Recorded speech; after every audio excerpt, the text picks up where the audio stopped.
හොඳයි. අයිබෝන් දරුවනේ. right. දැන් ඔබ මේකේ රැප් එක විදිහට දැන් මේක රැප් අංක 2නේ. හරි.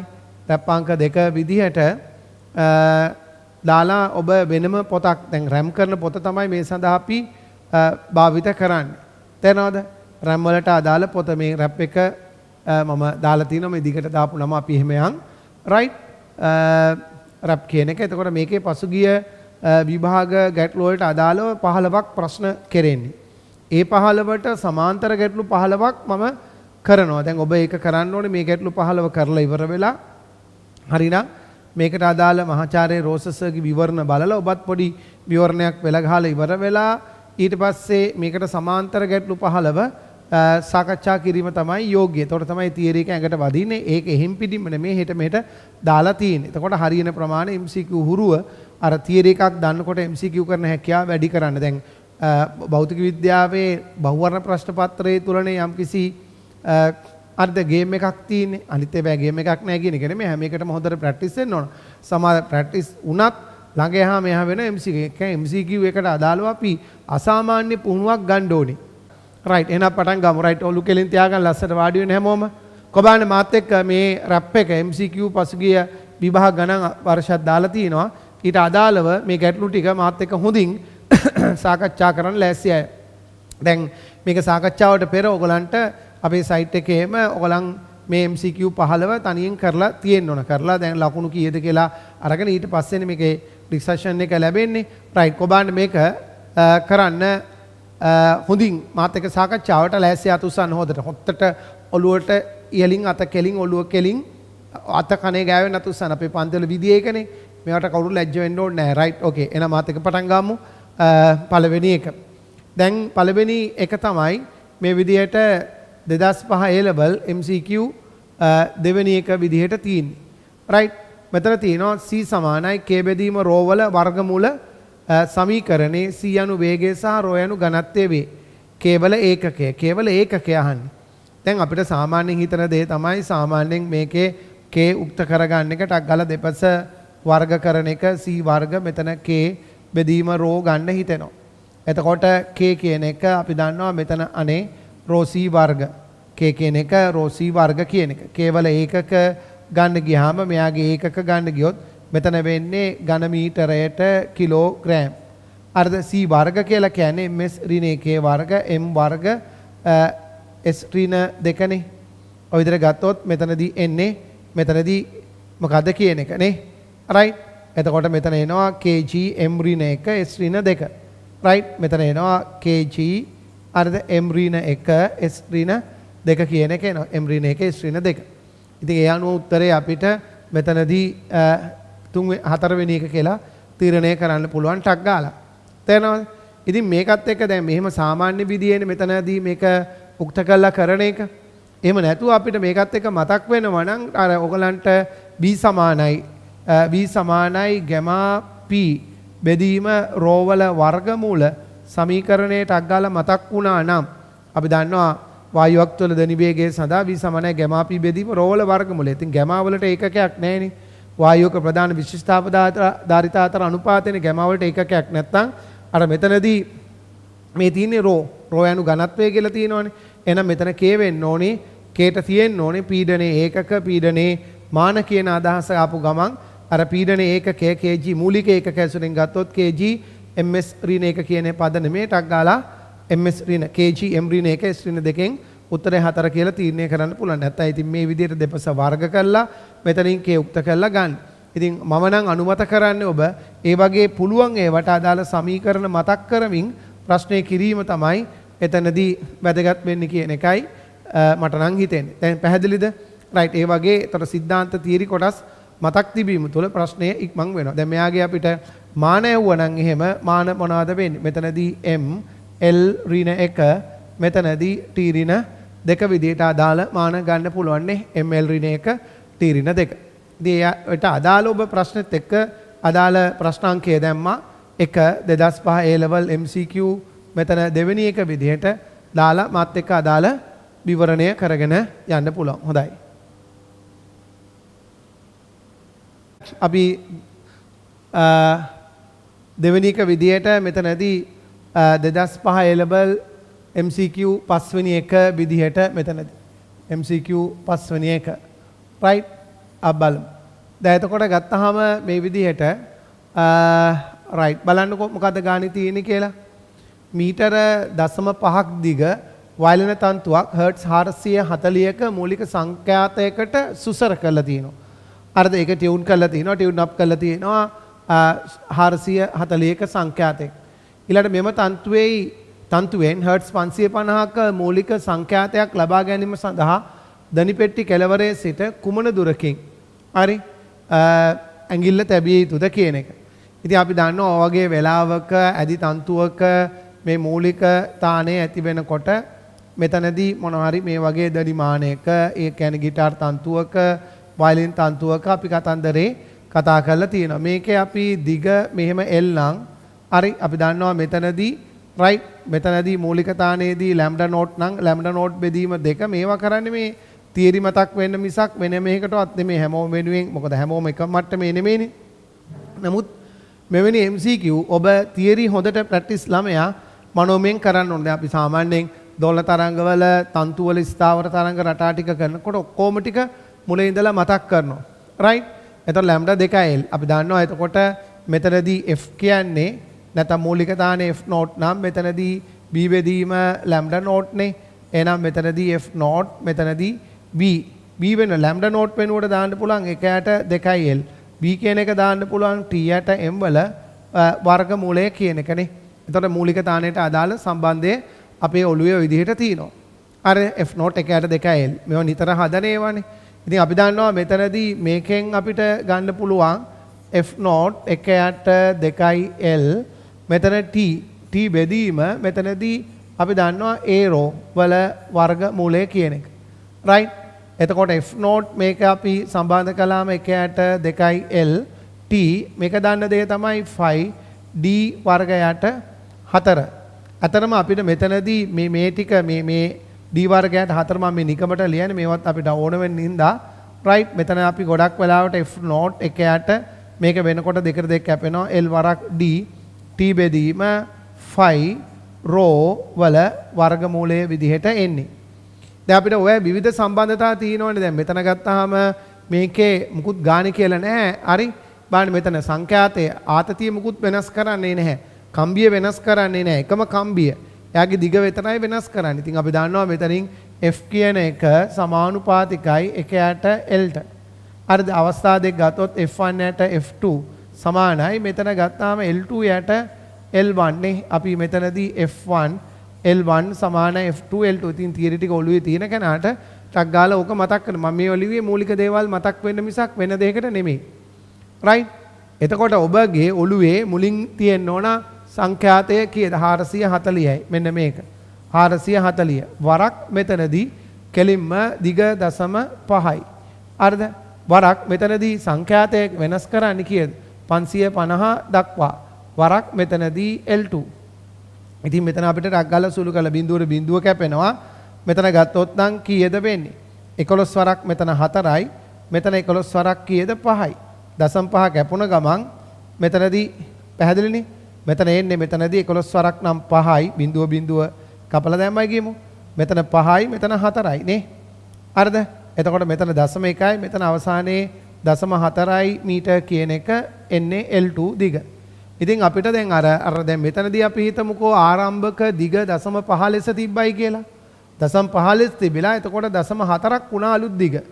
හරිද? සංඛ්‍යාතයේ මොකද වැඩි වුණා නම් දිග අඩු වෙන්න ඕනනේ. මොකද මෙතනදී සංඛ්‍යාතය දිගට ප්‍රතිලෝමයි. මේ ඔළුවේ තියෙනකොට ටක් ගාලා ඔබට කරන්න පුළුවන් නේ. හරි එතකොට අපිට ඕනනම් දිග 0.4ක් වුණයි කියන්නේ මේ දිගේ තිබිලා මේක 0.4ක් වුණයි කියන්නේ අලුත් දිග. හරි මෙතනදී 0.4යි මීටර් වුණා. එහෙනම් මෙතන ඉඳලා ගත්තාම අර ඇඟිල්ල තියලා තියෙන්නේ මේ දිග 0.1යි මීටර් වෙන්නත් පුළුවන්. right? එතකොට මේ අපිට කොයි පැත්තේද කියලා නැහැනේ දණි පෙට්ටියේ. ඒක නිසා අපිට ප්‍රශ්නේ තියෙන්නේ අර උත්තරේට 0.1ක් ලකුණ හරි ඔතන උත්තරේ 0.4 කිව්වත් එතනදී හරි. එතකොට මෙතනදී 0.1 කියන එකත් මෙතන නිවැරදි උත්තරයක් ලෙස පිළිගන්නවා. මෙතනදී 0.4 කියන එකත් නිවැරදි උත්තරයක් ලෙස විභාගෙදි පිළිගත්තා. 2005 A level MCQ. එතකොට දැන් මම මේ ටික කළේ සිද්ධාන්ත. දැන් ගණන් හදලා හුරු ළමයට මේවා ටක් ගාලා ගලප ගන්න පුළුවන්. ඔබ ඇත්තටම කටුවැඩ කොලයක ලිව්වා නම් ලියවෙන්න ඕනේ මතක තියාගන්න මෙන්න මේ කාරණාව විතරයි කටුවැඩ කොලයක ලිව්වා නම් ලියන්න ඕනේ. ඔබ මේ මට්ටමට බලන්න මේක මනසින් කරන්න බැරිද කියලා. මේ මට්ටමට කරන්න තාම හැදිලා නැත්නම් ඔබ විෂය තියරි කොටස් හොඳින් ආවරණය වෙලා නැහැ. මේවත් ඔබට නුහුරුණා. මේක එන්නේ නැහැ එකපාරටම. මේ කතන්දර එන්නේ නැහැ. මෙන්න මේවා ඔළුවට එන්නේ නැත්නම් ඔබගේ සිද්ධාන්ත නුහුරු ගතිය තියෙන ඒවා හදාගන්න. මම මේ මුල ඉඳලම මේ මිශ්‍ර අභ්‍යාස MCQ වැඩපිළිවෙලක් ගෙනියන්නෙත් ඒකයි. එක එක මට්ටමට දැනුම තියෙන්න පුළුවන් බය වෙන්න එපා. ඔය ඕන එකක් හදන්න පුළුවන්. ඒක නිසා අපේ වැඩපිළිවෙලේ නිසි පරිදි යන්. එතකොට මේක ලස්සනට කරගන්න පුළුවන්. හොඳයි.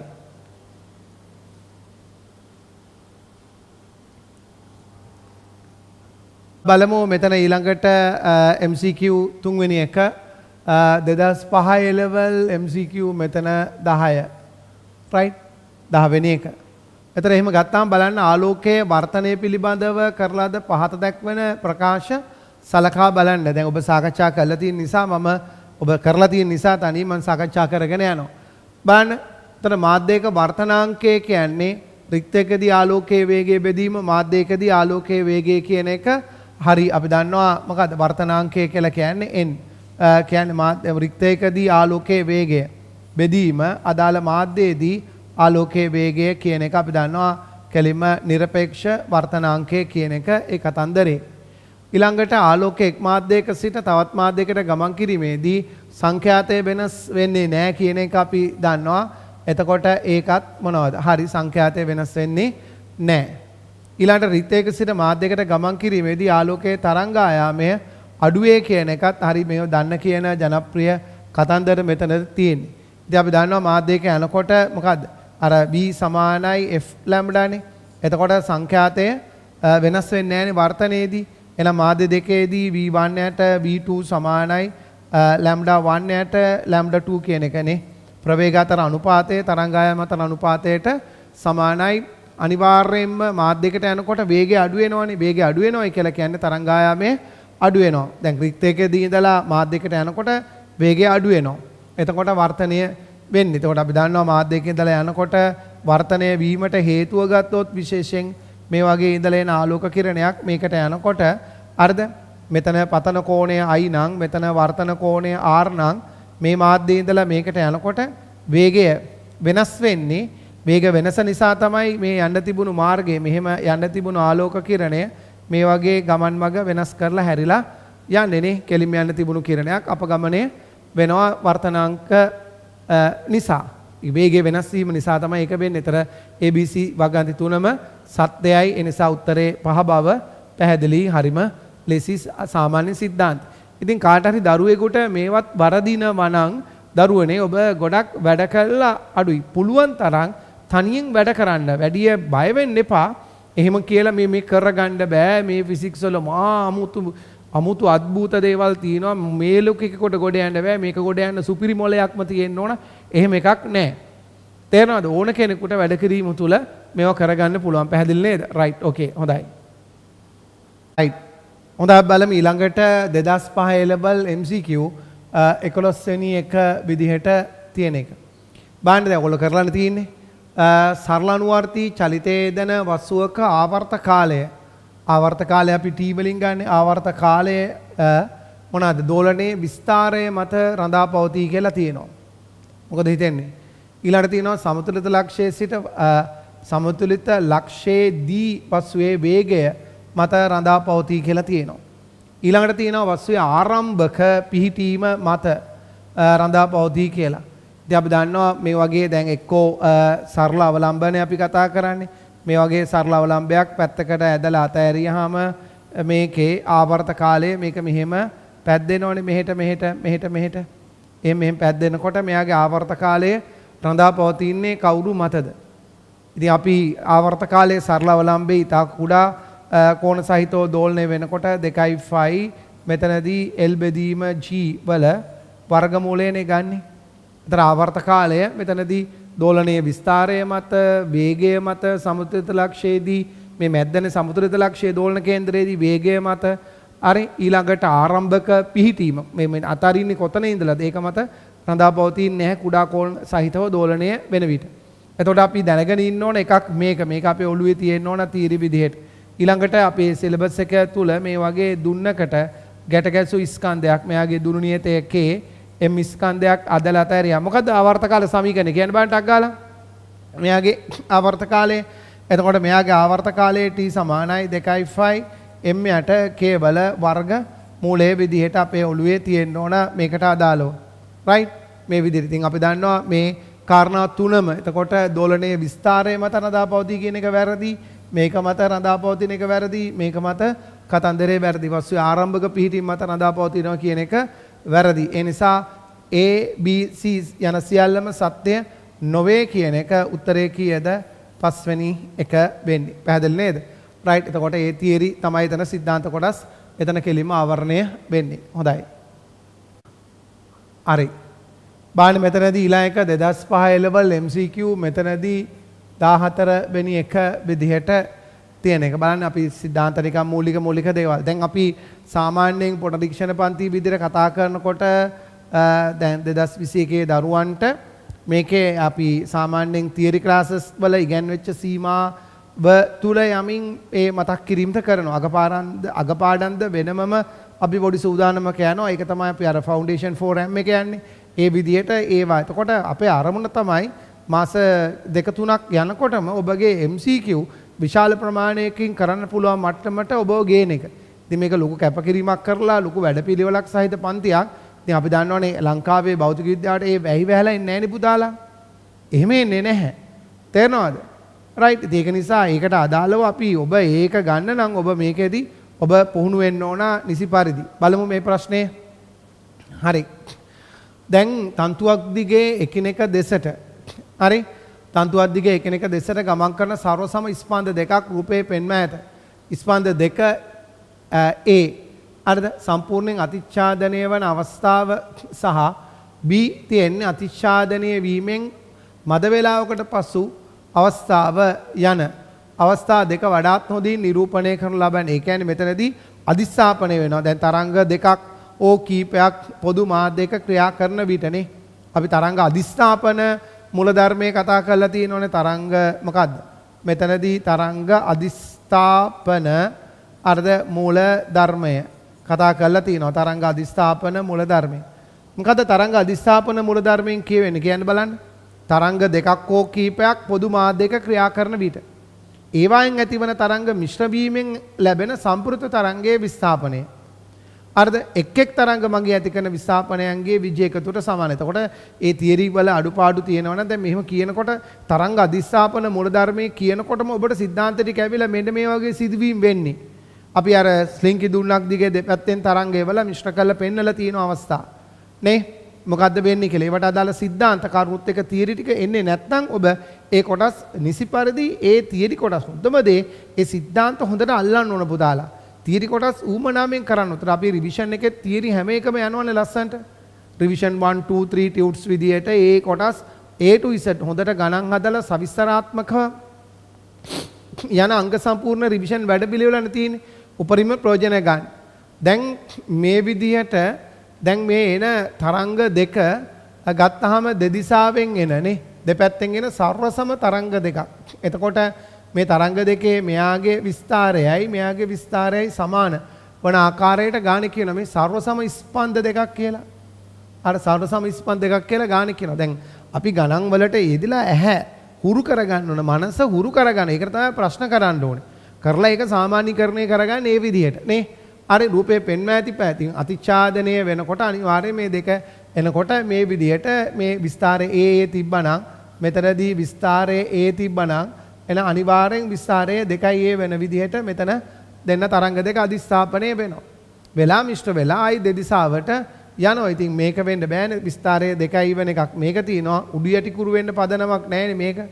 උඩු යටි කුරු වෙන්න විදිහක් නැහැ. ඉතින් අනිවාර්යෙන් මේක තමයි ඊළඟට වෙන්න පුළුවන්. ඒ නිසා උත්තරේ කීවෙනි එකද දෙවෙනි එක අර්ධ. එතකොට තරංග අදිස්ථාපන මූලධර්මය හොඳට බලන්න දෙපැත්තෙන් ආවොත්. දැන් අර්ධ උඩින් යටින් ආවනම් එහෙම තරංග දෙක අපිට මොහොතකට තරංගේ නැති වෙලා යන්න පුළුවන්. හරි උඩින් යටින් ආවනම් මොහොතකට තරංගේ නැති වෙනවා. උඩින් යටින් ආව නම් තරංග ස්පන්දන එකක් මෙහෙන් එනකොට අනිත් එක මෙහෙන් එනවා. තර සර්ව සම ස්පන්ද දෙකක් මෙයාගේ විස්තරයත් මෙයාගේ විස්තරයත් අතිච්ඡාදනය වෙනකොට තරංගේ නැති වෙනවා. ගානට තරංග දෙක මෙතන උඩින් ආපු එකයි යටින් ආපු එකයි මිශ්‍ර වෙනකොට මොහොතකට තරංග නැති වෙලා මේක යටින්ම මෙහෙට යයි ඊට පස්සේ මේක උඩින් මෙහෙට යයි. ඒක තමයි වෙන්නේ ආයි දෙදිසාවට යනවා මේ තරංග ස්පන්දන දෙක මේ දෙන්න එන්නේ. එතකොට එහෙම આવොත් උඩින් යටින් එනවා. ඒ කියන්නේ ප්‍රතිවිරුද්ධ කලාවේ තරංග ස්පන්දන දෙක එන්නේ. හරිද? මෙතන එන්නේ මේ තරංග ස්පන්දන දෙක දෙදිසාවෙන් ප්‍රතිවිරුද්ධ දිසාවෙන් එකම කලාවේ එකම ආකාරයට දෝලණය වෙන තරංග ස්පන්දන දෙකක් පැමිණෙන්නේ. ඒතකොට තරංග අධිස්ථාපනයේ සම්බන්ධ સિદ્ધාන්ත බලන්න. දැන් මේවත් එක ප්‍රශ්නේ කරලා නිකන් ඉන්න එපා. හොඳටම තියරි තියන අය ආයි තියරි නිකන් බලන්න කාලය ගන්න ඕනේ නැහැ. එහෙම නැති දරුවෝ ඒ સિદ્ધාන්ත තමන්ගේ ඒ තියරි තියෙන පොත් ඒවා ගන්නට තියාගෙන පිළිවෙලට උමනාවෙන් ගන්න. අවසානයේ විෂයන් ටික තියෙන්න ඕනේ මනසේ. පොත්පත් ගොඩාක් තිබ්බට ටියුට්ස් ගොඩක් තිබ්බට නෙමෙයි අවසානයේ ඇඟේ තියෙන්න ඕන. විභාගයට යනකොට යන්නේ අර මේ පොත් උස්සන් යන්නේ නැහනේ. අවසානයේ ඇඩ්මිෂන් එක අරන් යනවා. ලියන්න පෑන් ටික අරන් යනවා. අයිඩෙන්ටි එකයි ඔය පොඩි කාරණා ටික ගන්න ගෙනියන්නේ. හරිද? වෙන මොකුත් අරන් යන්නේ නැහැ. සියල්ල හොඳට මනසේ සාන්දරගත කරලා වැඩ කරලා ප්‍රැක්ටිස් කරලා හරිද? හොඳට ප්‍රැක්ටිස් කළාම බය වෙන්න එපා. ඒව නිකන් සාමාන්‍යීකරණය වෙනවා. මොකද හැම විටම මනස කැමති පුතාලා පුරුදු වෙච්ච පුහුණු වෙච්ච දේ කරන්න. ඒ නිසා මේක පුරුදු වෙන්න පුහුණු වෙන්න ඊට පස්සේ ඔයගොල්ලන්ට මොකේ ලොකු කේස් එකක් නැහැ. බය වෙන්න එපා. අපි වැඩ කරමු එච්චරයි. කිසි කෙනෙක් බය වෙන්න එපා. මොකටද බය වෙන්නේ? අතපය කඩලා යන්නේ මැරෙන්නේ විශේෂක ගානක් වරදුනාම කරන්න. කර ප්‍රැක්ටිස් කරන්න අඩුපාඩු තිබුණොත් හඳුන ගන්න. ලෝකයක් එක්ක තරම් කරන්න යන්න ඕනේ. තමන්ගේ අඩුපාඩු හදා ගන්න. තමන් එක්ක තරම් කරන්න. මම ඉන්න මට්ටම මොකද්ද? මම ටික ටික වැඩ කරනවා එච්චරයි. එනිසා දවස පළදායි වෙන්න තමන්ට කල හැකි උපරිමයට වැඩ කරගෙන යන්න. එච්චරයි තියෙන්නේ. හොඳයි. දැන් බලන්නකො මේක. දැන් ඊළඟ 6 වෙනි එක 2005 A level MCQ මෙතනදී 22 වෙනි එක. පාඩම් ප්‍රශ්න කියවන්න. අර්ධ ඉතින් හැමදාම ධනි තීව්‍රතාවයේ ධනි තීව්‍රතා මට්ටමේ අදාළ ප්‍රශ්න අහනවානේ. දැන් බලන්න මොකද්ද මෙතන ප්‍රශ්නේ තියෙන්නේ. පුජ්‍යලෙන් 10 දෙනෙක් වෘතයක් මත සිටගෙන සිටිති. අර්ධ ඔවුන්ගෙන් එක් පුජ්‍යලයක හඬනගන විට වෘත කේන්දරයේ තීව්‍රතා මට්ටම ඩෙසිබල් 50ක් වේ. එම පුජ්‍යලෙන් 10 දෙනා සෑම කෙනෙක්ම ඊට සඳහන් කළ ශබ්ද මට්ටමම ඇති කරමින් එකවර හඬ නැගූ විට වෘත කේන්දරයේ තීව්‍රතා මට්ටම. ඒතර මේ වෘත ඇදලා අරව මේවා කරන්න ඕනේ නැහැ. නමුත් මම නිකමට මෙහෙම කියනවා මේවා මුකුත් අඳින්න එපා. අරද හිතට ගන්න ඕනේ. දැන් මෙතනදී දැන් මේ වගේ පුජ්‍යලෙන් 10 දෙනෙක් වෘතයක් මත ඉන්නවලු. ඔවුන්ගේ එක්කෙනෙක් හඬ නැගුවාම එක පුජ්‍යලෙන් මෙතන ඇතිවන තීව්‍රතා මට්ටම එක්කෙනෙක් නිසා අර්ධ ඩෙසිබල් 50ක තීව්‍රතා මට්ටමක් ඇති වෙනවා. එතකොට අනිත් දැන් ඔක්කොම ඉන්නේ එකම දුරින්නේ. එකම R දුරින් ඉන්නේ. එතකොට 10 දෙනාම හඬ නැගුවාම මෙතන. එතකොට තීව්‍රතා මට්ටම වෙනවාද කෙලින්ම 50 ඩෙසිබල් තිබිලා ඒක දස ගුණයක් වෙලා 500 ඩෙසිබල් වෙනවද? එහෙම වෙන්නේ නැති බව අපි දන්නවා. එහෙම වුණොත් එහෙම අපේ අර වේදනා දේහලී තීව්‍රතාවය අර්ධටත් වඩා වැඩි වෙලා ඩෙසිබල් 120ටත් වඩා වැඩිලා කන් අල්ලගෙන දුවන්න වෙයි. එහෙම වෙන්නේ නැහැ. ධනි තීව්‍රතාවය විශාලාගයන්ගෙන් වෙනස් වුණාට ධනි තීව්‍රතා මට්ටම එහෙම වෙනස් වෙන්නේ අපි දන්නවා ලඝු පරාසයකට අනුව සිද්ධ වෙති. මේ වගේ වෙලාවට හොඳම දේ තමයි ඕන්න නිකන් තරක කරගන්න පුළුවන්. නැත්නම් මනසින් අර බීටා 2 රීන බීටා 1 අපේ ඔළුවේ එන්න ඕනේ 10 වරක් ලඝු මෙතනදී I2 බෙදීම I1 කියන එක අපි සාමාන්‍යයෙන් තියරි වලට මේක කතා කරනවානේ. බීටා 2 රීන බීටා 1 සමානයි 10 වරක් ලඝු I2 බෙදීම I1 කියන එක. ඉතින් බීටා 2 කියන එක ගත්තාම බීටා 1 එක්කෙනෙක්ගෙන් තමයි මෙතන ඩෙසිබල් 50 10 වරක් ලඝු. එතකොට දැන් අපි හිතමු එකකින් තීව්‍රතාවය I නම් 10 දෙනෙක් ඉන්නකොට තීව්‍රතාවය 10යි වෙන. එතකොට I කැපෙන ලඝු 10 කියන්නේ එකයිනේ. එහෙනම් බීටා 2 රීන මෙතන 50 මෙතන එන්නේ කීයද 10. එහෙනම් බීටා 2 කියලා කියන්නේ ඩෙසිබල් කීයද මෙතන විදියට ඩෙසිබල් 60ක ධනි තීව්‍රතා මට්ටමක් තමයි ඇති වෙන්නේ නේ. ඉතින් මේවා මනසින් කරන්න පුළුවන්. කීයද වෙන්නේ. අර තීව්‍රතාවයේ දස ගුණයක් වුණොත් තීව්‍රතා මට්ටම වැඩි වෙන්න ප්‍රමාණය වෙන්නේ 10යි. හරි නිකන් සාමාන්‍ය දැනීමට ඒවා ගත්තාම ටක් ගාලා ගන්න පුළුවන්. එතකොට ඩෙසිබල් 60යි මෙතන උත්තරේ කීයද? 3 වෙනි එක කියන එක පැහැදිලි. උතර ගාන පැහැදිලිනේ. හරි. ඔය විදිහට අපිට ගන්න පුළුවන්. එතකොට මේ දේවල් ඔබට අර පසුගිය විභාග රිකෝල් වෙන්න තියරි බලන්න. දැන් මම මේවට සමාන්තර ගණන් එහෙම මෙන් හදනවනේ වෙනස් කරලා. දැන් ඔයාලට මේ පුරුදු කරන්නේ අර ප්‍රශ්න වලට පාස් පේපර්ස් වල තියෙන ගණන් වලට ගණන් නිර්මාණය කරන්න පුරුදු වුණාම සාමාන්‍යයෙන් මම දැකලා තියෙන දේ තමයි ළමයි ගොඩක් අය මේක හරියටම කරන අය අඩු ගානේ අය ලංකාවේ මුල් 10 අතරට එනවා නැත්නම් අඩුම ගානේ අර්ධ දිස්ත්‍රික් රෑන්ක්වත් එයාට ලැබෙනවා. ඒ කියන්නේ හිතන්න පටන් ගන්න ඕනේ. කල්පනා එතකොට පේපර් කියන ඒවා නිකන් ගේමක් නෑ මාර ආසයි. මාර ලේසි. ඇත්තටම ලේසි ෆිසික්ස් තරම් ලේසි සබ්ජෙක්ට් එකක් මම නම් දන්නේ නෑ. ඇත්තටම ලේසි පුරුදු වෙන්න. පුරුදු නැන් පස්සේ මේක තමයි සරලම ලේසි. මොකද නිතර පාඩම් කරන්න ඕනේ නෑ. ඉතින් තියරි ටික ඔළුවේ තියාගෙන ප්‍රැක්ටිස් කරන්න තමයි තියෙන්නේ. පැහැදිලිද? රයිට්. ඕකේ. හොඳයි. හරි. අපි ඊළඟට බලමු මෙතන 2005 A level MCQ මෙතනදී 28 වෙනි එක. බලන්න මොකද්ද මේ ඉතින් බොහොම සරල ජනප්‍රිය ගණන්. හරි. බලන්න රූපේ දැක්වෙන පරිදි මාත් එක්කම ආයි හිතින් හරි කරන්න. හරි කරලාට කමන්නේ නැහැ. දැන් ඔයගොල්ලෝ කරලා ලකුණු එතන MCQ 15 කීයද කියලා ලකුණු ඔටෝ ඇවිල්ලා ඉවරයිනේ. ප්‍රශ්නයක් නැහැ. හරිද? රයිට්. එතකොට බලන්න රූපේ දැක්වෙන පරිදි සුමට තලයක චලනය වන ස්කන්ධ එමු වස්තුවක් v ප්‍රවේගයෙන් x ලක්ෂයේ පසුකට සුමට ආනත තලයක් ඔස්සේ x h උසක් ඉහළින් පිහිටි y ලක්ෂය දක්වා ඉහළට ගමන් ගනී. ස්කන්ධයේ එම්බෙදීම දෙක වූ දෙවෙනි වස්තුවක් v බෙදීම දෙක ප්‍රවේගයකින් x ලක්ෂයේ පසු කරයි නම් දෙවෙනි වස්තුව නගින උස. එතකොට මෙතනින් යවන එකක් මේ සුමට තලයක් නේ ඉතින්. හරි. ඊට පස්සේ අපි දන්නවා ඉතින් මෙතනදී ලබා දෙන චාලක ශක්තිය භාගයයි mv වර්ග කියන එක ගබඩාවන ගුරුත්වාකර්ෂණ විභව ශක්තිය mgh නේ. එතකොට v වේගයෙන් යන කෙනා h උසක් යනවලු. ඉතින් ඇත්තටම මෙතනදී අපි ගන්නවා මෙතනදී m කියන එක අවශ්‍ය වෙන්නේ නැහැ. මෙතන v වර්ග කියන එක සමානුපාතික වෙන්නේ h ට බව පැහැදිලි. හරි. v වර්ග සමානුපාතිකයි. ඊට පස්සේ අපි දැන් m බෙදීම දෙක වුණාට ප්‍රශ්නයක් වෙන්නේ නැහැ. v බෙදීම දෙක ප්‍රවේගයෙන් આવොත් මෙතන වෙන්නේ v වර්ගයට 4. මොකද වර්ගය නිසා මෙතන සමානුපාතිකයි මොනවාරි h ඩෑෂ් කියමු. ඉතින් මේක බෙදන්න ඕන නම් බෙදන්න. ඉතින් අපි එතන v බෙදීම දෙක වෙනකොට v වර්ගයට 4 නිසා උස 4 ගුණයකින් අඩු වෙනවා. ඉතින් මේකේදී h ඩෑෂ් යට h කියන එක මේකෙන් බෙදනකොට මෙතන ඉතුරු වෙන්නේ 1 යට 4යි. එන h ඩෑෂ් කියලා කියන්නේ h බෙදීම 4යි. ඕවා ලියලා ඔහම උත්තර අරගෙන ඉවර වෙලා මෙතන උත්තරේ දෙක කියලා තීරණය කරන්න ඕනේ නැහැ. මෙන්න මේවා මනසින් දකින්න බැරිද? මෙහෙම ගන්නකොට චාලක ශක්තිය මේ ශක්ති සංසිතියනේ. අර මෙතනදී ලබා දෙන මෙන්න මෙතනදී ලබා දෙන චාලක ශක්තිය තමයි මෙතන මෙහෙම ගිහිල්ලා මෙතන ගිහිල්ලා මෙතනට වෙනකන් යනකොට මේ ගුරුත්වාකර්ෂණ විභව ශක්තිය ලෙස මෙයාගේ ගබඩා වුණේ මෙතන තිබුණු ඡාසා. ඊට පස්සේ මෙතන v බෙදීම දෙක වුණොත් මෙතන v වර්ගයටනේ මේ සමානුපාතික වෙන්නේ h. ඒ නිසා එතන භාගයක් වෙනවයි කියන එක. sorry 4න් එකක් වෙනවයි කියන එක ප්‍රවේගය අඩක් වෙනකොට. මොකද v වර්ග තමයි h සමානුපාතික. ඉතින් ඔයගේ ඒවා ඔබට මනසින් හදන්න පුළුවන් යාන්ත්‍රික ශක්ති සංසිතිය නියමය. ඉතින් මේවා ප්‍රාථමික ගණන් ලොකු දේවල් කියලා හිතන්න එපා. දැන් මේවත් වර්ධිනවා පැටලෙනවා නම් ඒවට අදාළ අඩුපාඩු හදාගන්න. බලන්නකො වැරදෙන හේතු මොනවද? තීරි දන්නේ නැද්ද? නැත්නම් සුළු කරන්න ගිහිල්ලාම නැ මිස්ටේක්ද? පොඩි කැලස් මිස්ටේක්ද? හරිද? ඒවා දැන් තීරි දන්නේ නැත්නම් තීරි හොයන්න. හොයලා ඒවා තර්ක කරන්න. ගණන් හදන්න, ප්‍රැක්ටිස් කරන්න. එච්චරයි. මහ දෙයක් නෙමෙයි. හොඳයි. දැන් බලමු 2005 level MCQ 29 වෙනි එක මොකද්ද කියන එක බලමු. හරි. දැන් මෙතනදී බලන්න. right. එක රූපයේ මගින් පොළොව මත නිශ්චලව පවතින බී පෙට්ටියක් මත තබා ඇති පොතක්. ඒ පොතක් පෙන්වනවා. දෙක රූපයේ මගින් පෙට්ටිය සඳහා නිදාස් වස්තු බල රූප සටහන. හරි. පෙට්ටිය සඳහා මෙතන තියෙන දෙක රූපයේ මගින් මතක තියාගන්න පෙට්ටිය සඳහා මිසක් පද්ධතිය සඳහා නෙමෙයි. පෙට්ටිය සඳහා පමණයි. හරි. නිදාස් වස්තු බල සටහන පෙන්වයි. පෙට්ටිය මත ක්‍රියා කරන බල PQR මගින් දැක්වේ. මේ විදිහට කියනවා.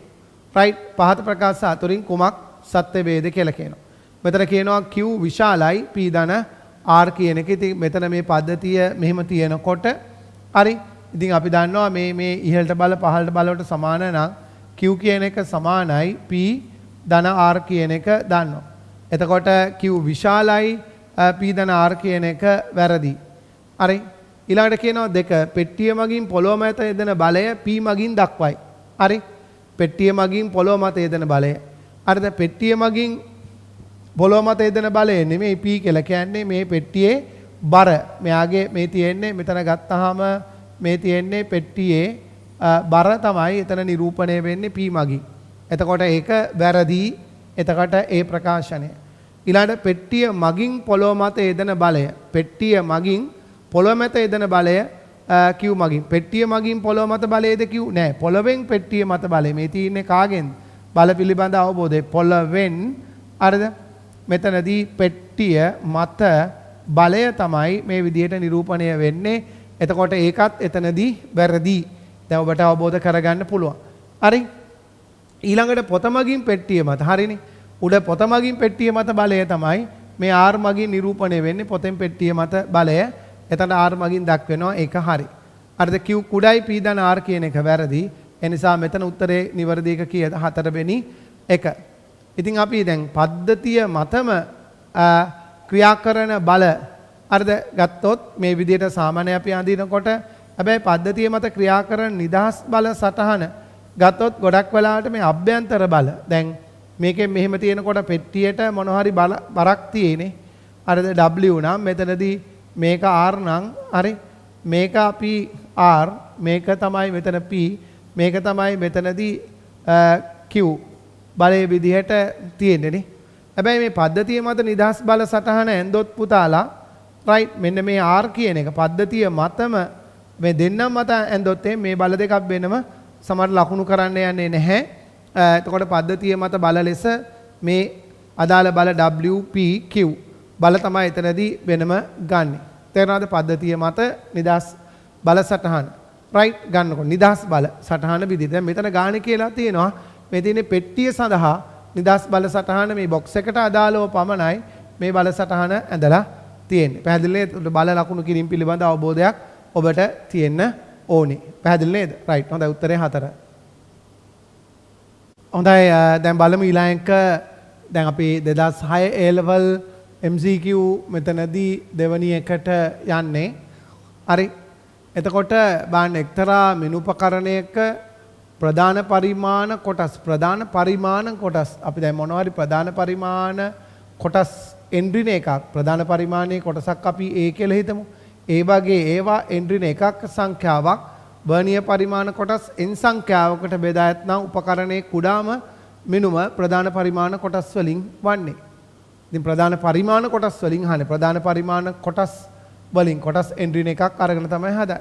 ඉතින් අපි දන්නවා ඉතින් මෙතනදී මේකේ කුඩාම මිනුම කියලා කියන්නේ ඕන වෙලාවක ප්‍රධාන පරිමාණයේ කොටසක දිගින් ඒ කියමුකෝ අඩු කරන්න ඕන වර්ණීය පරිමාණයේ කොටසක දිග. ඉතින් වර්ණීය පරිමාණය හදලා තින්නේ ඒවා එන්ට්‍රින එකක් අරගෙන කොච්චරකද n සංඛ්‍යාවකට බෙදලා. ඉතින් මෙතනින් අපි එළියට ගත්තාම මේවා මනෝබෙන් කරන්න ඕනේ ඒවා පොදු හරේ n නම් මෙතන එන්නේ එතකොට n මෙතන ඍණ n මේ ඍණයි මෙතන ධන වෙනවා එතන 1. එතන මේන්ට මේන් කැපිලා ගියාම මෙතන එන්නේ අවසානයේ a වරක් 1යට n. එහෙනම් මොකද ප්‍රධාන පරිමාණයේ කොටස් වලින් 1යට n ප්‍රමාණයක් තමයි වෙන්නේ. ඒ නිසා උත්තරේ කීයද? දෙවෙනි එක කියන එක ඉතා පැහැදිලි බොහොම සරලයි.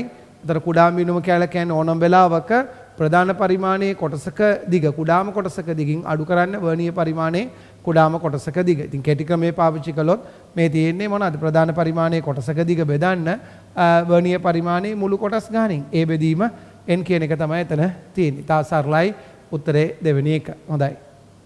right. බාන 2006 A level MCQ මෙතනදී මේ තුන්වෙනි එක MCQ 3 right. එතකොට මේ පසුගිය විභාග මුල් දේවල් නිකන් සිද්ධාන්ත මතක් වෙවි ටච් එකේ ඉන්න. මම සාමාන්‍ය රිවිෂන් එකක වෙනම මේවා ඔබට තනියෙන් කරන්න දීලා සමාන්තර ගැටලු ටික විතරයි සාමාන්‍ය මම සාකච්ඡා කරන්නේ මේවට අදාළ නිර්මාණය කරපු අලුත් ගැටලු ටික. එතකොට නමුත් මේ ඔබට ටිකක් අර මේවට දැන් ලංකාවක විවිධ පළාත්වල දරුවෝ ලංකාව පුරාම දරුවෝ සම්බන්ධ වෙලා තියෙන නිසා හැම දරුවන්ටම ප්‍රයෝජනවත් වෙන්න මේ දේවල් ටික කතා කරන් යනවා. එතකොට ඔබට පුදුම වටපිටාවක් ඒ තමයි විෂය තුල ඇති වෙන්නේ. right. දැන් ජලය සහ විදුරුල වර්තනාංක පිළිවෙලින් 4.3 සහ 3.2. දැන් ජලයේ වර්තනාංකය කියලා කියන්නේ ඇත්තට මෙතනදී අපි හිතමු NW තමයි මෙතන 4.3 කියලා තියෙන්නේ. එතන විදුරුල වර්තනාංකය කියලා කියන්නේ NG කියන එක තමයි මෙතනදී 3.2 කියලා තියෙන්නේ. NW 4යට 3 NG 3යට 2යි. අහන්නේ වීදුරු වලට සාපේක්ෂව ජලයේ වර්තනාංකය නම් වීදුරු වලට සාපේක්ෂව කියන්නේ GNW. ඉතින් අපි දන්න දේ තමයි ඕන වෙලාවක මොනවාද? අපි 1n 2 වර්තනයේ දැනගෙන ඉන්න ඕනේ. 1n 2 කියලා කියන්නේ n 2 යට n1 කියන එක අපි ටක් ගාලා දැනගෙන ඉන්න ඕනේ. ඒ කියන්නේ පළවෙනි මාධ්‍යයට සාපේක්ෂව දෙවන මාධ්‍යයේ වර්තනාංකය සමානයි. දෙවන මාධ්‍යයේ නිරපේක්ෂ වර්තනාංකය බෙදීම පළවෙනි මාධ්‍යයේ නිරපේක්ෂ වර්තනාංකය කියන එක. එතකොට GNW කියලා කියන්නේ NW යට NG. ඉතින් මේ ඔළුවේ තියෙනකොට ඔබට ටක් ගාලා කරන්න පුළුවන්. එතකොට NW කියලා කියන්නේ මෙතන 4 යට 3යි. NG කියලා කියන්නේ 3 යට 2යි. එතකොට එහෙම ගත්තාම මෙතනදී 8 බෙදීම 9යි කියන එකයි මෙතනදී GNW මනෝමයෙන් කළ හැකි මේ හදලා පෙන්වුවට. ඉතින් අරක තමයි ලොජික් එකනේ. හරිද? එතකොට ඔබ දැනගන්න ඕන GNW. ඒ කියන්නේ වීදුරු වලට සාපේක්ෂව ජලයේ වර්තනාංකය අහන්නේ. වීදුරු වලට සාපේක්ෂව ජලයේ වර්තනාංකය අහන්නේ GNW 8 බෙදීම 9යි කියන එක. රයිට් පැහැදිලිද? එතකොටක් ගාලා ගන්න පුළුවන් ඒක. එහෙනම් උත්තරේ කීයද? මෙතනදී 3. රයිට්. හොඳයි. දැන් බලන්න මෙතනදී 2006 A level MCQ 8 වෙනි එක විදිහට. බලන්න මෙතන ගාන කියනවා මෙහෙම. හරි රූපයේ දැක්වෙන පරිදි මේ ආකාරයට අරය ආර්සා ස්කන්ධයේ මු වෘත්තාකාර කාසිය උස ආරු ගැට්ටකට ස්පර්ශ වනසේ තබා ඇත. කාසිය ගැට්ටෙන් උඩට ඇදීම සඳහා අවශ්‍ය තිරස් බලය FV අවම අගය වන්නේ කියලා. එතකොට මෙතන R මෙහෙම R. මෙන්න මේ F බලය අවම අගය අහන්න. එතන මේ වගේ වෙලාවට මෙතනදී මේ බල ටික වැඩ කරන විදිය පිළිබඳ අවබෝධයක් තියෙන්න ඕනේ. මෙතන මෙහෙම තිරස් පොළව තිබුණකොට මෙතන ගැටියේ උසද මේ R වන ආකාරයට තියෙන. එතකොට මෙතනදී මෙහෙම ගත්තාම මේකේ බර පල්ලෙහාට මෙතනදී mg නේ. එතකොට මෙහෙම right. එතකොට දැන් මෙතනින් අදින බලේ මෙතන F. හරි. එතකොට මේ ප්‍රමාණයත් මේකත් R නේ. එතකොට මේ ගැටියෙන් තිබුණොත් යම් ප්‍රතික්‍රියාවක් අතරම මේ ගැටියෙන් යන්තමින් එස වෙනකොට මේ පොළවෙන් ඇතිවන ප්‍රතික්‍රියාවක් තිබුණොත් ඒක බිඳුව වෙනවා. right. එතන ගැටියෙන් යන්තමින් එසෙනකොට පොළවත් එක තෙරපීම නැති වෙනවනේ. එතන මේ ලක්ෂය වට අපිට මොනවාරි මේ ලක්ෂය මොනවාරි ඒ කිව්වොත් ඒ වට ගූර්ණ ගන්න තමයි තියෙන්නේ. ඉතින් මේ වගේ මනෝමයෙන් හදන ඒවා නේ. එතකොට එහෙම ගූර්ණ ගන්නකොට මෙහෙට F වරක් R කියන එක F වරක් R කියන එක සමානයි මෙතන අනිත් පැත්තට mg වරක් කවුරු කියන එකද R කියන එක. ඉතින් R R කැපිලා ගියාම F කියන එක mg ටම සමානයි කියන එක උත්තරේ කීයද? මෙතන තුන්වෙනි එක කියන එක ටක් ගාලා ගත්ත හැකි. ඉතින් මේ ගැටියෙන් ප්‍රතික්‍රියාවක් තිබුණොත් ගොඩක් කලාවට මේ වෙලාවට මේ ගැටියට මේ පෘෂ්ඨයට ලම්බකව තමයි ගොඩක් කලාවට මේ ප්‍රතික්‍රියා බලයක් මොනවා හරි ඇති වුණොත් හරි මෙතන RA නම් මෙතන A ලක්ෂයෙන් ඇති වෙන ප්‍රතික්‍රියාව විදිහට ගැටියට ලම්බකව ආවොත් මේක කේන්ද්‍රය හරහා. මොකද මේ වටා ගූර්ණ ගන්න හින්දා ප්‍රශ්නයක් වෙන්නේ නැහැ. එතනදී ඒක අවශ්‍ය වෙන්නේ නැහැ. right. හොඳයි. ඒතකොට මේ විදිහට අපිට ගන්න පුළුවන් එතනදී උත්තරේ 3 කියන එක. හොඳයි. 12 වෙනි එක විදිහට නිකන් මූලික સિદ્ધාන්ත අපි ආරම්භක රිවිෂන් ක්ලාසස් නිසා නිකන් තියරි මිශ්‍ර අභ්‍යාසද මතක් වෙන්නද එකපාරටම ආලෝකයේ ඉස්සරහට අපි සවිස්තරාත්මකව පුනරීක්ෂණ පන්තිය කරනවා නියමෙටම. හරිද? තියරි ප්‍රැක්ටිකල් සියල්ල සහිතව. හරිද? ඒවා අමාරු නැහැ. સિદ્ધාන්ත ඔළුවේ තියන්න පොඩ්ඩක් යෙදෙන්න ඕනි. තමන්ට මොන හරි සෙක්ෂන් එකක් නూరు නම් ඒ සෙක්ෂන් එක හොඳට බලලා ඒ වැඩ කටයුතු ටික කරන්න. දැන් මෙතනදී ප්‍රශ්නාංක 11 බලන්න 2006 A level MCQ 11. බලන්න මෙතන තියෙනවා වීදුරු ප්‍රිස්මයක් මත පතනය වන ආලෝක කිරණයක් රූපේ පෙන්ව ඇත. හරි. පහත ප්‍රකාශ සලකා බලන්න. මෙතන පතන කිරණයක් මෙහෙම එනවා. මේ ආකාරයට එන කිරණයක් මෙහෙම දීලා තියෙන්නේ මෙහෙම. right. මෙතනදී. ඊළඟට ඒ කෝණයගේ කවරක් වුවත් පතන ආලෝක කිරණයේ සෑමීටම ප්‍රතිවිරුද්ධ මුණතින් නිර්ගමණය වේ. ඒතර ඒක හරිද වැරදිද? right. අපි දන්නවා මෙන්න මේ ඒ ප්‍රිස්ම එක එක් මුණතකින් ඇතුළු වන සියලුම කිරණ හරි අනෙක් මුණතින් පූර්ණ අභ්‍යන්තර පරාවර්තනය වෙන්න නම් අපි දන්නවා එහෙම වෙන්නේ නැහැ. ඒ විශාලයි හෝ සමානයි 2c වුණොත් ඒ විශාල වුණොත් ප්‍රිස්ම කෝණය අවදි කෝණයේ දෙගුණයට වඩා මේවා ප්‍රිස්ම තියරි වල උගන්වනවා. හරි. එතකොට ඒ විශාලයි 2c වුණොත් අර එක මුණතකින් ඇතුළු වන සියලුම කිරණ අනෙක් මුණතින් පූර්ණ අභ්‍යන්තර පරාවර්තනය වෙන එකක්වත් එළියට යන්නේ නැහැ. හරිද? එහෙම නැතත් කොහොමත් දෙවන පෘෂ්ඨයේදී අවදි කෝණය ඉක්මවල ගියොත් එහෙම ඒක පූර්ණ අභ්‍යන්තර පරාවර්තනය වෙනවා. ඒතකොට ඒ කෝණයගේ කවරක් වුවත් පතන ආලෝක කිරණේ සෑමීටම ප්‍රතිවිරුද්ධ මුණ තියෙන නිර්ගමනයේ වේ කියන එක වැරදි. හරි. ඊළඟට කියනවා පතන කෝණේ එක්තරා අගයක් සඳහා නිර්ගත කිරණේ අපගමනය අවම වේ කියන එක නිර්ගත කිරණේ අපගමනය අවම ඒ වගේ මුළු අපගමනයත් අවම වෙනවා. ඉතින් අවම අපගමන අවස්ථාවක් මේකේ තියෙනවා. පතන කෝණයේ නිර්ගත කෝණේ අගයට සමාන. ඊළඟ නිර්ගත කෝණය හා පතන කෝණයට සමාන වන යම් පතන කෝණයක් කිරණයට ඇත. මේ තියෙන්නේ ඇත්තටම නිර්ගත කෝණය පතන කෝණයට සමාන වන යම් පතන මොනවාද? පතන කෝණයක් කිරණයට ඇත කියලා කියන්නේ මොන අවස්ථාවද මේ කියන්නේ? අවම අපගමන අවස්ථාව කියන එකයි මේ තියෙන්නේ. අවම අපගමන අවස්ථාව තමයි හැම වෙන්නේ. මේ පතන කෝණයගේ නිර්ගත කෝණයගේට සමාන. එතකොට B වගන්තිය නිවැරදි, C වගන්තිය නිවැරදි, A වැරදි. ඒ අනුව උත්තරේ B හා C පමණයි සත්‍ය වෙන්නේ. උත්තරේ කීයද? තුන්වෙනි එක තමයි නිවැරදි වෙන්නේ. B හා C. පැහැදිලි නේද? පොඩි කරුණු නිකන් මූලික સિદ્ધාන්ත. right?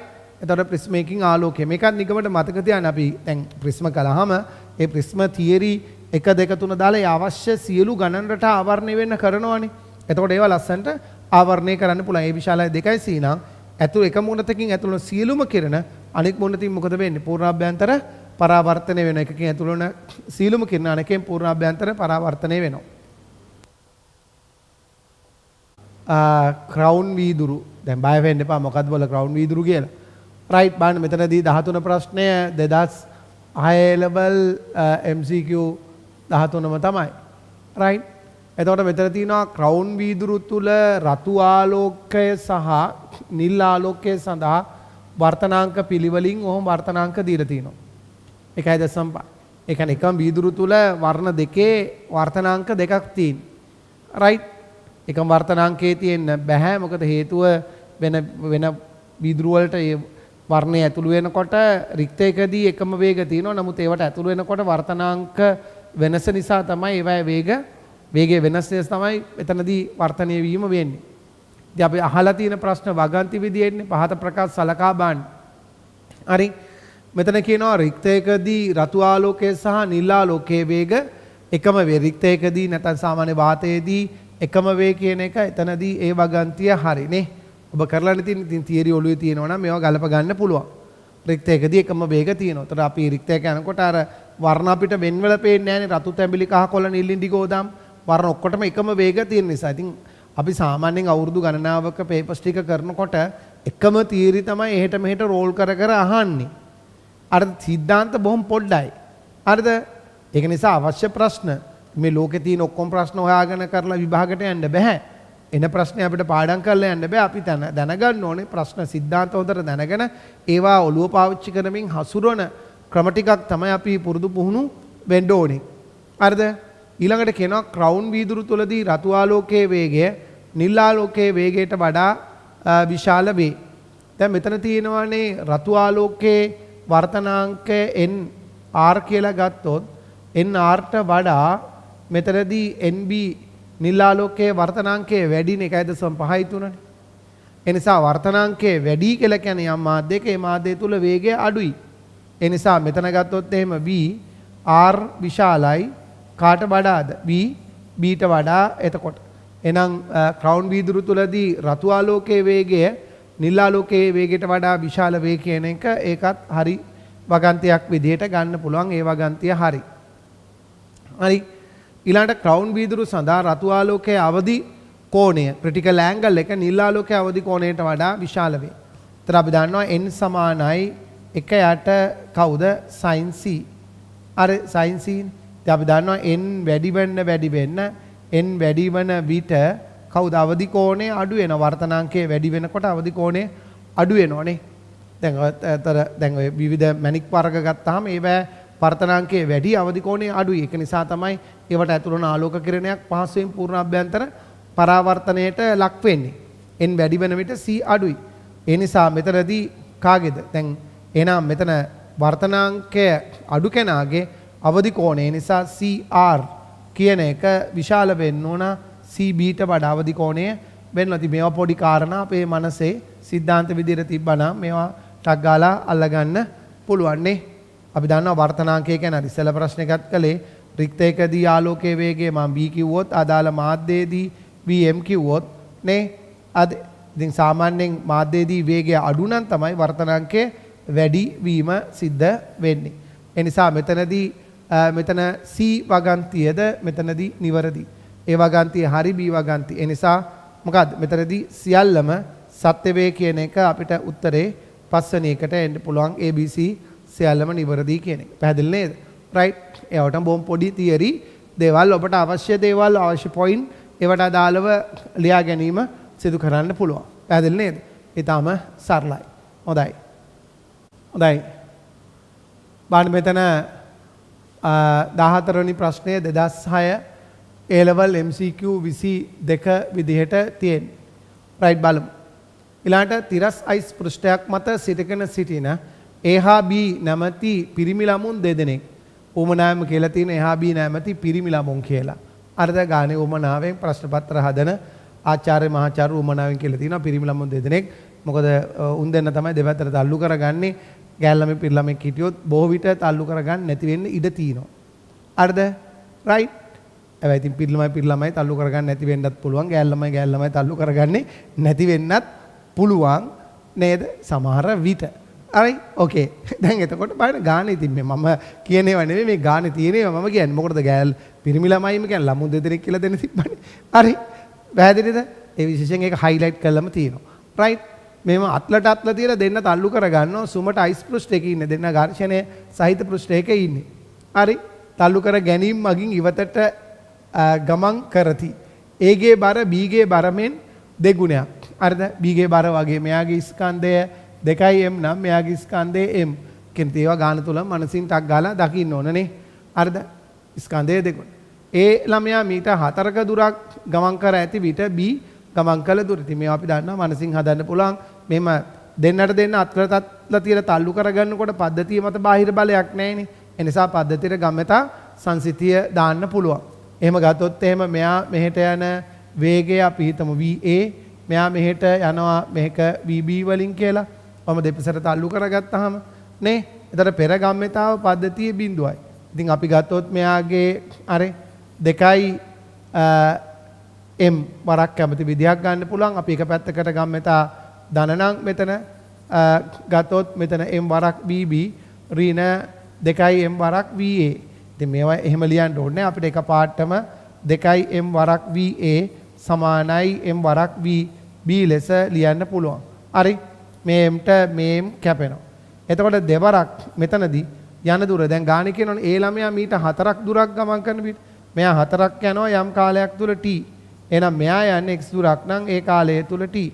එහෙනම් මෙතනදී x කියන එක 8යි කියන එක පැහැදිලි ටක් ගාලා තින් t t කැපිලා ඒ කාලය තුලම right දෙවරක් 4 8යි. ඒ නිසා මේකේ උත්තරේ කීයද 4 කියන එක ගන්න පුළුවන්. මෙතනදී ගම්මිතා සංසිතිය දැන් මේ දෙන්නට දෙන්න තල්ලු කර ගැනීම තුල දෙදිසාවට යන එක තමයි එතන වන සිද්ධිය. පැහැදිලි නේද? බොහොම සරලයි එතන.